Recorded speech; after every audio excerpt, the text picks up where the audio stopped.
Bueno, jóvenes, hoy tenemos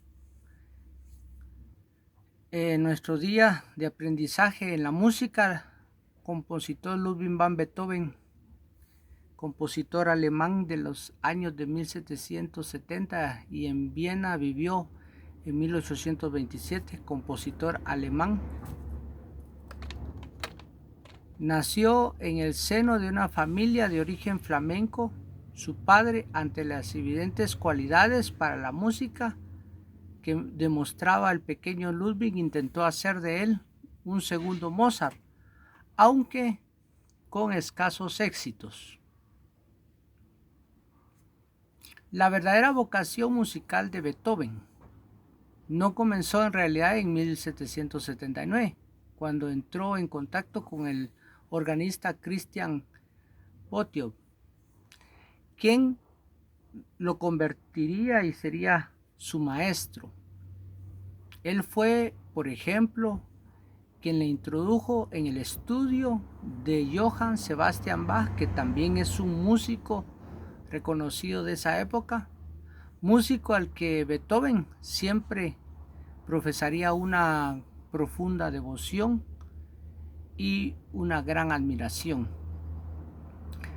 Miembro de la orquesta de la corte de Bonn desde 1783, en 1787 Ludwig van Beethoven realizó un primer viaje a Viena con el propósito de recibir clases de Mozart. Sin embargo, la enfermedad y el posterior deterioro de su madre lo obligaron a regresar a la ciudad natal pocas semanas después de su llegada. En 1792, Beethoven viajó de nuevo a la capital austríaca para trabajar con Haydn y Antonio Salieri, y le dio a conocer como compositor y pianista en un concierto que tuvo lugar en 1795 con gran éxito.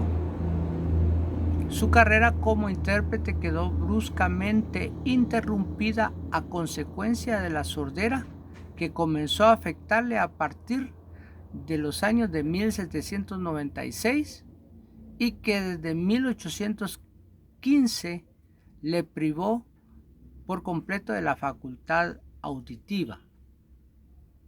Los últimos años de vida de Beethoven estuvieron marcados también por la soledad y una progresiva introspección, pese a lo cual prosiguió su labor compositiva e incluso fue la época en que creó sus obras más impresionantes y avanzadas.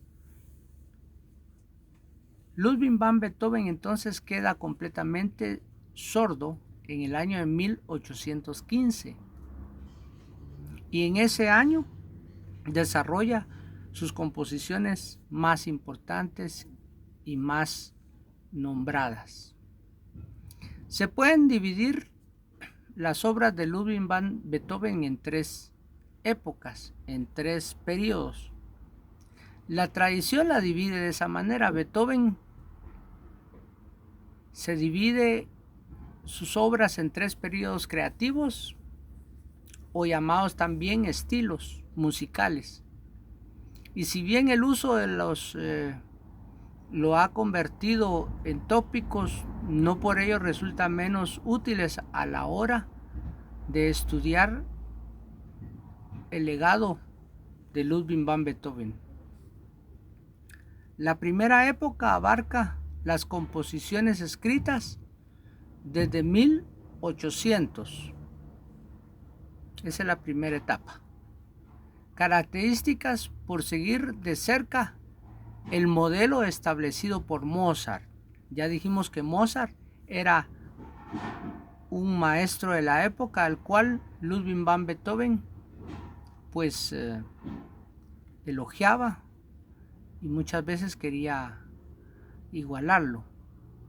Y Joseph Haydn, que también es un músico de la época, del clasicismo en general. Ellos fueron músicos de la época del clasicismo.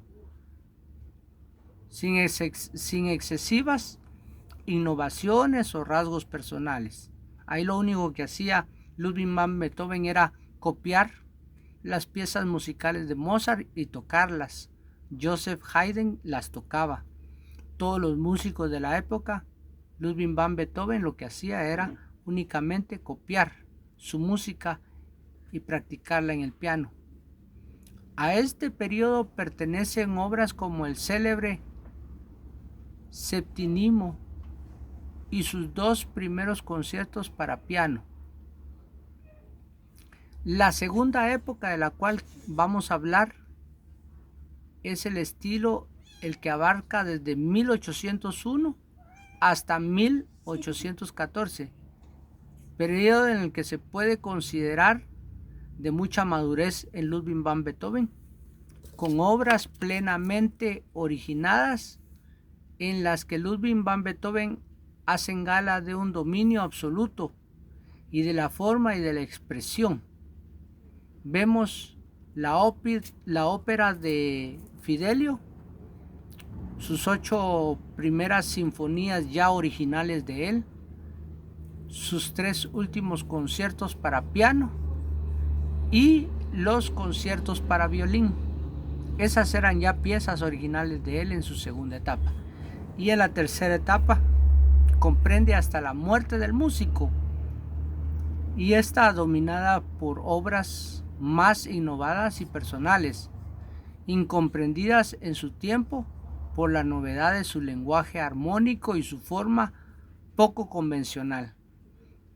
La Sinfonía número 9, la Missa Solemnius y los últimos cuartetos de cuerda y sonata para piano representan la culminación de este periodo y el estilo muy marcado de Ludwig van Beethoven, jóvenes. Entonces vemos 3 etapas: una donde él se forma, 2 donde él comienza a crear sus propias obras, y 3 la culminación de su vida con las sinfonías más importantes de Ludwig van Beethoven, como por ejemplo la Sinfonía número 9, la Missa Culminación, la Missa Solemnis, una pieza número 9 de él, ¿verdad? Aquí vemos entonces también ya casi lo último. Las obras de Beethoven anticiparon muchos de sus rasgos que habían de caracterizar la posterior música romántica e incluso la del siglo XX. Su producción e efecto, su situación entre el clasicismo de Mozart y Haydn y el romanticismo de un Schumann o un Brahms. No cabe duda que como compositor señala un antes y un después de la historia de la música y refleja quizás un artista de esa época, a excepción del pintor español Francisco, contemporáneo también suyo. No solo él cambió entre el gusto clásico y el romántico, entre el formalismo del primer y el subjetismo del segundo, sino también entró en el antiguo régimen y la nueva situación social política surgida en la Revolución Francesa. Efectivamente, en 1789 caía la Bastilla y con ella toda una concepción del mundo que incluía el papel de artista en su sociedad. Siguiendo los pasos de su admirado Mozart, Ludwig van Beethoven fue el primer músico que consiguió independizarse y vivir de los encargos que se le realizaban, sin estar al servicio de un príncipe o de un aristócrata de su época.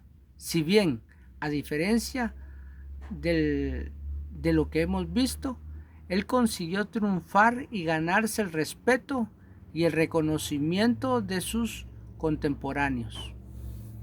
Bueno, jóvenes, Ludwig van Beethoven, entonces, es un personaje con el que nosotros nos podemos interactuar. Aquí vemos la fotografía o el rasgo de él como compositor, año de 1790 y en Viena en 1827, legado importante de los maestros de la música.